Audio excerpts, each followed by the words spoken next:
Friends, Ilakkiya சீரியலில் நம்ம இலக்கியாவை இந்த அஞ்சலி சீண்டி பார்த்துட்டு இருக்கிறதே வேலையாக போச்சுங்க. இப்போ இலக்கியாவோட அம்மாவை பார்த்தீங்கன்னா கழுத்தை பிடிக்கிறாங்க. உடனே நம்ம இலக்கியாவோட அம்மாவுக்கு மூச்சு திணறல் ஏற்பட்டுச்சுங்க. அதை அந்த தகவலை நம்ம இலக்கியாவுக்கும் அவங்களோட மாமா தெரிவிச்சிடறாங்க. நம்ம ஜான் அம்மா கிட்டே அவசர அவசரமாக சொல்லிட்டு நான் வந்துடுறேம்மா, அம்மா வீட்டுக்கு போயிட்டு வந்துடுறதா அப்படின்னு சொல்லிட்டு வராங்க. நம்ம ஜான் அம்மாவும் வீட்டுக்கு போயிட்டு கௌதம் கிட்டே இந்த மாதிரி அவன் அம்மா வீட்டுக்கு போயிட்டு வரேன்னாப்பா சொல்லவும் நம்ம கௌதமாக கோபப்பட்டுட்டாங்க. இவ நைட்டே பார்த்தீங்கன்னா கார்த்திக்கு இன்னொரு கல்யாணத்தை பற்றி பேசக்கூடாது அப்படின்ட்டு நம்மக்கிட்ட கோபப்பட்டா. அந்த விஷயத்துக்காக தான் அவங்களோட மாமா கிட்ட போயிட்டு கார்த்திக்கு இன்னொரு கல்யாணத்துக்கு ரெடி பண்ணிட்டு இருக்காங்க அப்படின்ட்டு முன்கூட்டியே அவங்க கிட்ட சொல்லி இதை தடுத்து நிறுத்துறதுக்கு தான் நம்ம இலக்கியா அவங்கள போய் பார்க்கறதுக்கு போயிட்டாங்க அப்படின்னு சொல்லிட்டு நம்ம கௌதம் தப்பாக ஒரு கணக்கு போட்டுட்டாங்க.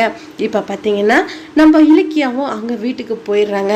நம்ம இலக்கியாவோட தம்பி எல்லாம் இந்த அஞ்சலி பண்ண வேலை தான், அஞ்சலியால தான் நம்ம அம்மாவுக்கு இப்படி உடம்பு சரியில்லாத ஆயிடுச்சுன்னு சொல்கிறாங்க.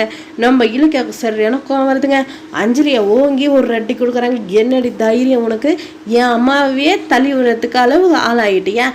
ஏற்கனவே உன்னோட புருஷனை விட்டு இந்த மாதிரி பிச்சைக்காரியாட்டம் இருந்தாலும் நீ உன்னோட திமிரை மட்டும் விடவே விடாத. உனக்காக நான் அத்துக்கிட்ட எவ்வளோ பேசிட்டு நான் வந்துடுறேன். இப்போ நீ இப்படி பண்ணிட்டு இருக்க. கண்டிப்பாக இங்கே பாரு, கார்த்திக்கு இன்னொரு கல்யாணம் இன்னும் கொஞ்ச நாளில் நடக்க போகுதுடி. இனிமேல்ட்டு நீ கார்த்திகை நினச்சி கூட பார்க்க முடியாது. நான் உன்னை திருத்தி கார்த்திக் கூட சேர்த்து வைக்கலான்னு சொல்லிட்டு நான் நினச்சேன்.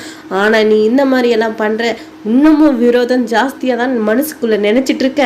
இனிமேல்ட்டும் நீ உன்னை இந்த மாதிரி திருத்தணும் அப்படின்னு நினச்சதுன்னா நான் தாண்டி முட்டாளு. நான் கார்த்திக்கு இன்னொரு கல்யாணத்தை பண்ணுறேன்டி அப்படின்னு சொல்லிட்டு நம்ம இலக்கியா இந்த அஞ்சலியை பற்றி சொல்கிறாங்க. உடனே இந்த அஞ்சலியா எப்படி கல்யாணத்தை நடத்திடுற பார்க்கலாம் இருடி அப்படின்னு சொல்லிட்டு இந்த அஞ்சலி ஒரு பக்கம் சொல்கிறாங்க. நம்ம இலக்கியா இப்போ பார்த்தீங்கன்னா இது எல்லாம் ஃபைட்டெல்லாம் முடிச்சுட்டு வீட்டுக்கு போகிறாங்க.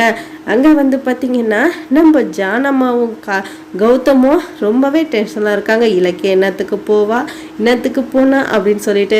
ஆனாலும் நம்ம இலக்கியா இங்கே பாருங்க அத்தை, இந்த மாதிரி இந்த அஞ்சலி எங்கள் அம்மாவை தள்ளி விட்டுட்டா மூச்சு திணறாகி உடம்பு சரியில்லாத ஆயிடுச்சு அத்தை.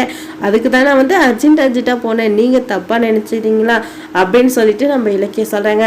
நம்ம இலக்கியா என்ன பண்ணாலும் கண்டிப்பாக நம்ம கௌதமுக்கும் நம்ம இலக்கியாவுக்கும் சண்டை வந்தாலும் ஒன்று சேர்ந்துருவாங்க.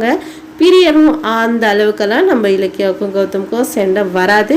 நம்ம கார்த்திக்கு கன்ஃபார்ம் இன்னொரு கல்யாணம் நடக்க போகுது. வாங்க என்ன நடக்குன்றதை பார்க்கலாம். இந்த வீடியோ பிடிச்சிருந்தா லைக் பண்ணுங்க, கமெண்ட் பண்ணுங்க, மறக்காம சப்ஸ்கிரைப் பண்ணுங்க உங்க ஃப்ரெண்ட்ஸ்.